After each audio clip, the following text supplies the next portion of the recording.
business intelligence developer in one reputed company. So now he is going to share his interview experience with us. First of all, hello Narandi. Okay. So congratulations. Thank you. Okay. So business intelligence developer ga select ayinaru. So కొంచెం మీ interview experience గురించి చెప్తారా? Interview ఎట్లా జరిగింది, like ఏ topics పైన ఎక్కువ questions అడిగారు, so ఆ details కొంచెం షేర్ చేస్తారా? ఓకే. ఇక్కడ నేను డేటా అనలిటిక్స్ కోర్స్ అనేది బిఎస్ఎన్ టెక్నాలజీస్ కంప్లీట్ చేశాను. ఇంటర్వ్యూ వెళ్ళిన తర్వాత అక్కడ వాళ్ళు బిఏ రోల్కి సెలెక్ట్ చేస్తున్నారు. అందులో MySQL, పైథాన్ గురించి టోటల్గా 4 రౌండ్స్ ఇంటర్వ్యూ అయితే జరిగింది. 4 rounds technical rounds. First round వాళ్ళ ప్రాజెక్ట్ గురించి అడిగారు, plus simple questions like programming అని థియరీ పార్ట్ 2 అడిగారు. నెక్స్ట్ సెకండ్ రౌండ్లో కంప్లీట్లీ ప్రోగ్రామింగ్ పార్ట్ అడిగారు విత్ ప్రాజెక్ట్ ఎక్స్ప్లెనేషన్.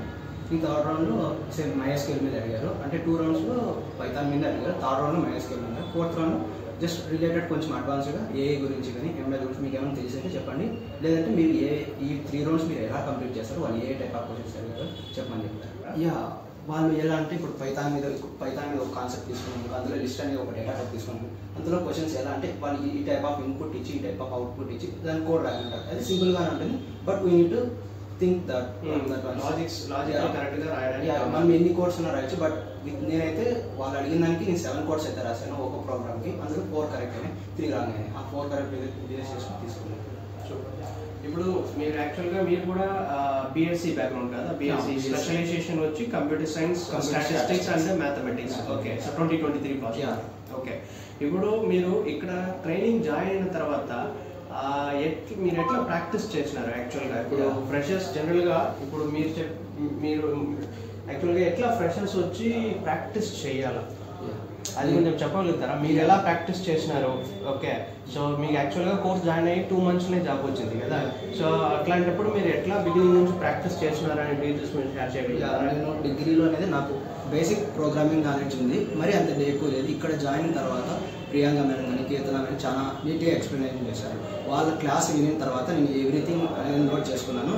పీజీకి వెళ్ళిన తర్వాత some websites like hacker rank అని అలాంటి వెబ్సైట్లో నేను చాలా బాగా ప్రాక్టీస్ చేస్తున్నాను. సో లాజిక్స్ కోసం లైక్ ప్రాబ్లమ్ సాల్వింగ్ దాంట్లో ఎలా అంటే బేస్డ్ ఆన్ మొత్తం థియరీ సినారియో క్వశ్చన్స్ ఉంటాయి. దాన్ని ప్రాక్టీస్ చేయడం వల్ల కొంచెం నాలెడ్జ్ అనేది ఎక్కువ. ఫ్రెషర్స్ అనే వాళ్ళు అట్లాంటి వెబ్సైట్స్ అనేది ఎక్కువ యూజ్ చేసి ప్రాబ్లమ్ సాల్వింగ్ ఏదైనా డౌట్స్ ఉంటే ఇక్కడ వెళ్ళినా కూడా మీరు ఎక్స్ప్లెయిన్ చేశారు. ఓకే. ఇప్పుడు సో మన హెచ్ఆర్ టీమ్ నుంచి మీకు సపోర్ట్ ఎలా వచ్చింది? ఇప్పుడు మన ప్లేస్మెంట్, ఇప్పుడు జాబ్లో మనం ఇంటర్వ్యూ షెడ్యూల్ చేసి మీరు ప్లేస్ అయినారు కదా, సో మన హెచ్ఆర్ టీమ్ సైడ్ నుంచి మీకు ఎట్లాంటి సపోర్ట్స్ అని ప్రొవైడ్ చేస్తున్నారు? మొత్తం అంతా గుడ్గానే ప్రొవైడ్ చేస్తారు. వాళ్ళు మీరు పెట్టిన లింక్ మేము అప్లై చేసిన తర్వాత వితిన్ ఫ్రాక్షన్ ఆఫ్ సెకండ్స్లో మీరు రిప్లై ఇవ్వడం కానీ అంతా బాగుంది. అక్కడ వెళ్ళిన తర్వాత వాళ్ళు బాగా రిసీవ్ చేసుకున్నారు. ఇది ఇంటర్వ్యూ అనేది బాగా అయింది. Okay. So best of luck for your career. ఫ్యూచర్లో మీకు ఏ సపోర్ట్ అయినా like without hesitation any time మనం రీచ్ అవుట్ అవ్వచ్చు. ఓకే.